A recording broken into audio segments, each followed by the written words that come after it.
Hey, welcome to Tabletop Skirmish Games. I'm Lee, and in this video I'll be showing you how to create your own warriors for Rune Warriors, the fantasy tabletop skirmish game. This is the first video in the series on how to play Rune Warriors, and this is our favourite part of the game, so we're going to go step by step through everything you need to do to fill out your warrior card and get them into battle.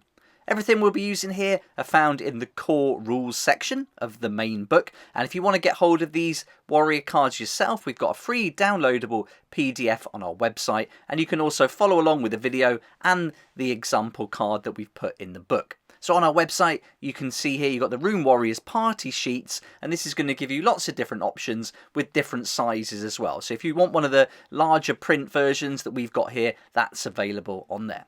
Alright, let's get straight into it, and first up we're going to select our models. I've got one of my favourite models here of all time. I really love the Corvus Cabal. These were first introduced for Warcry, and as Rune Warriors is a miniature agnostic game, we can use our collection however we like for this, so it's going to be brilliant. So this is the model I'm going to use, and the first step is to choose a guild. Now on the party sheet, the guild will be here, and you'll write in the guild and the reaction that you get for them. And each guild is going to create the narrative for your party of warriors. I've decided to go for the Shadow Guild. I really like this idea that they're a bit hard to hit. They're going to be pretty sneaky, these crow folk, and they're going to be racing around the battlefield and really agile. So that's the angle I'm going for here. So Shadow Guild, we'll pop that at the top and we'll make a note of the reaction if we need to, or we can refer to the book. Then we're going to select the level for our warrior, and you're allowed to go for level 1 to 4, and then you'll fill out the movement allowance, the hearts, the melee dice pool, hits on characteristic and cast on characteristic. And I'll put level 3 at the top right hand side of the warrior card, and at this stage I recommend just using a pencil to add the characteristics for your level. And you can mix up the different parties. So if you're playing a PvP game in Rune Warriors, you can have asymmetric parties. You'll be choosing up to 12 points for a usual party of adventurers, so anything from 12 to 3 warriors per party.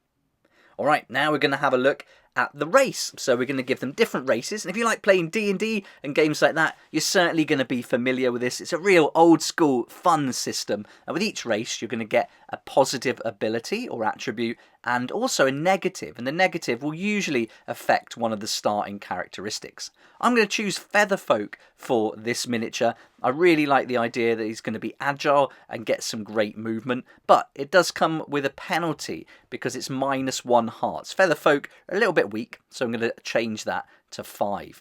But I'm going to put here, there's a little bit of space in this box that we can write in the positive ability, so there's going to be no falling, climbing or tricky terrain penalties for this character, so they can get around the battlefield really quickly. Now we're going to look at the class, and you've got 12 different classes to choose from, and these are going to be available to different levels. I really like the idea of the Thief, and this has got to be a minimum of level 2, so that's fine, I can use this. And the Thief is going to come with an ability called Hide and Seek, and you can deploy on or in a terrain feature, but you must be more than 9 inch from the enemy. That's going to play in to this idea that the character's quite sneaky, likes to climb. I'll probably put him on top of a tree if there are any in play, that kind of thing. So I'll write that. I don't need to add the ability there, I can remember that.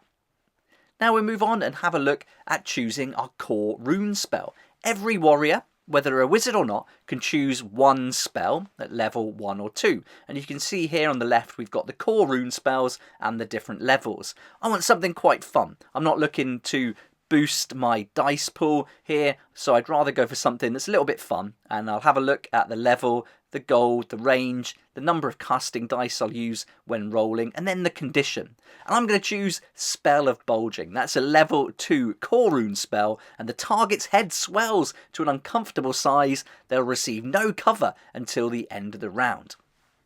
That's going to be really fun. Also play into the narrative for this character. You're going to get 12 spells to choose from in the core rules and lots more as the narrative campaigns come into play. But I imagine that this guy is going to swell up those heads of the enemy, so other characters in the party, maybe some of the range ones, can get some shots off. You've also got the option to choose rune songs. You can buy these. You've got the gold cost, range and casting dice, and the bard's going to get a selection of them if you choose that as the class. That's going to come with a condition as well, and usually the rune songs will be buffing your own party, whereas the spells do a bit of everything. Next, we're on to equipping a free weapon. We've got shooting weapons and melee weapons. And I'm going to pick the shurikens here. I think that's really fun. He's got a dagger, so I'm going to pick the shuriken shooting weapon, and we can just pretend it's like a dart or a dagger. That's no problem. We look at the gold cost. It's free for the first starting weapon. The range is 6 inches, and you're going to get 2 attack dice. So I'm going to fill in the characteristics here. I'm going to use pencil for the range. You'll see why in a while. 2 dice to attack with, going to be 1 damage, and armor piercing is going to be nothing there, so no effect for armor piercing. There's going to be an ability for weapons, sometimes a drawback as well, and here, if all dice miss, they're going to ricochet the attack 1d6 in a random direction, so that could then hit someone else. So that's going to be really fun and play into this chaotic character. There's no drawback for the shuriken, so that's our first weapon done. Now, every warrior starts with a free dagger as well, and this dagger is going to be great for a melee weapon, and if 2 daggers are carried, then natural wins will become -1 AP, but we're only going to have 1, we're just going to use the free one, so there's going to be no additional dice for our melee dice pool, damage is 1, and there's no armor piercing, and no ability or drawback either that we need to worry about at this stage. Now we're going to roll for our starting gold. This is really fun. I wanted to bring in some elements of roleplay games, Dungeons and Dragons, and so this is really going to do that. We roll 1d6. What a result. Got a 6 there. And now we're going to add our level, which is 3. We're going to add our level again, so another 3. Add that up to a total of 12. Now we're going to multiply that by 10, and that's going to give us 120 starting gold. That's a fantastic result, so we're going to now add that to the bottom of the warrior card. So here we've got gold and TW. TW is total worth. That kind of represents your experience. But anytime we spend gold, we'll remove that from our gold pouch, but we won't remove it from the total worth. That's going to just keep going up. Now we can look at getting some starting gear, and we got an option to buy some armour. I'm not going to purchase armour for this character. I think it'll slow him down a little bit, but you can see you've got some nice options here to start with, or with their own abilities, and some of these are going to limit you with the heavy armour. The movement allowance is going to be reduced, but some things are really good, like helmets and shields, that kind of thing. You can also buy starting kits. These come into play for campaigns, and I'm going to go for a camping kit. You'll see when you start looking through the rules for campaign play how effective these are, but the camping kit allows the warrior to sleep rough without the negative benefit. That camping kit has cost 50 gold, so we're going to rub out that 120 gold and then we'll update it, and so we're going to fill it up to 70. So we've got 70 gold left, but again we're not going to change the total worth, the TW box. That's going to stay at 120. So now we're down to 70 gold. Don't want to spend anything on any armour yet either, but I might get a potion or 2. So the next step is to head over to the village merchant and purchase some gear. Don't have to buy it, but the gear really helps you to create your characters exactly how you want them. There's so many options here, and it makes it really fun because you can customise those characters. I put camping kit in the wrong place. I'll add that in slot 1. And I've gone for Potion of Long Sight, and that's going to give me a bonus 3 inches to the range of 1 weapon. So this is perfect. I can make that shuriken now 9-inch range. That's more like it. That's going to allow this sneaky character to stay a little bit more away from the enemy and get some range shots off. Don't want to get him involved in melee if I can avoid it, and so that's going to be a brilliant potion to add to it. Comes at a cost though, so we're going to have to change our gold value again. You're allowed up to 5 slots altogether, and one of those slots would be taken up by armour. You can leave more when you play campaigns at the campsite, and then you can choose from your stash, if you like, and update your warrior card for each quest you take part in. So we spent another 20 gold pieces there, so let's change that, reduce it to 50, and I'm going to leave it there. I'm not going to purchase any more gear at this stage. I'm going to save up, because you never know what's going to happen in the future, and as you'll find out later on in the post quest sequence, there are some things we need to do that can cost us gold. With 120 gold to start with, it's pretty tempting to get that Raven familiar, but I'm not going to do it at this stage. We can build up to that maybe next time. But familiars are great to add some different abilities to your warriors, and if you're a druid, you can always start with one for free, and it's just great fun. You've got these little characters that you can add. And they do all sorts, from making your arrows poisonous with a frog to a sneaky ferret that can steal from the enemy. Alright, so there we go. We filled out most of our card now. Forgot the name and also a picture. So if you wanted to put a little picture in there, you could do that. And you could even just get the PDF, add a photo to it if you wanted to, and print that off. I'll just do a rough little cartoon for now. And then we've got to think of a name as well. And I've chose the name Smidig. I looked up some Norse translations, and this means agile. So I think that fits into it. And that's really fun. We filled everything out, but you may have noticed you've got stun count and MDP squares at the bottom here. And what these are designed for is to put dice on. You're going to receive stuns during the game, and that's going to affect how many attacks you can make. And so it's good to use one dice and just change that as your stuns go up. The maximum is 6, so you only need 1d6.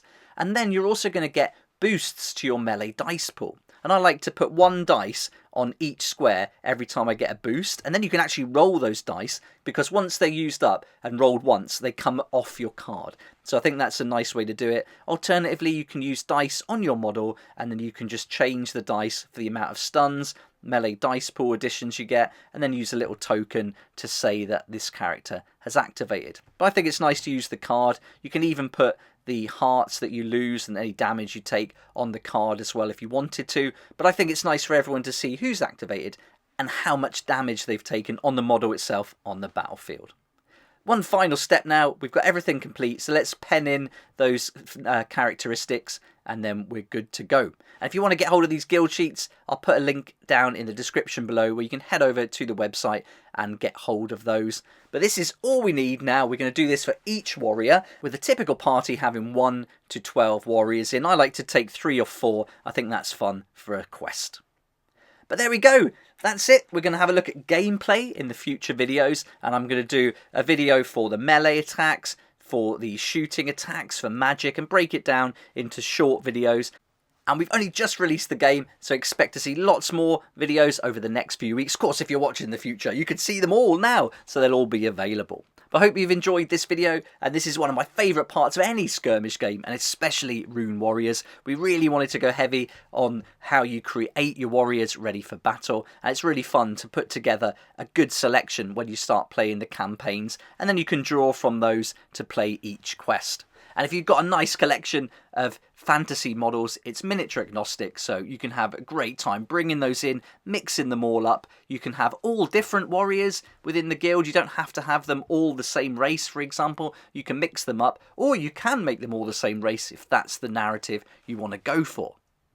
If you've got any questions, please add them in the comments section down below. We'd love to help, and we can't wait to share more videos about this game. It's great fun, and when you get to the post-quest sequence, you can even bring roleplay elements to the game. So you can go from a tabletop skirmish game, which is exactly what it's designed to be, and then you could use it for the combat system of your role-playing game. So you could do all the role-playing outside of the battle, but when you come to do the battles, then you can take the mechanics from Rune Warriors and use those in combat, which is something we do. We love doing that. It's great fun, and our narrative campaigns will certainly allow for lots of room in between each quest for you to do those kind of things.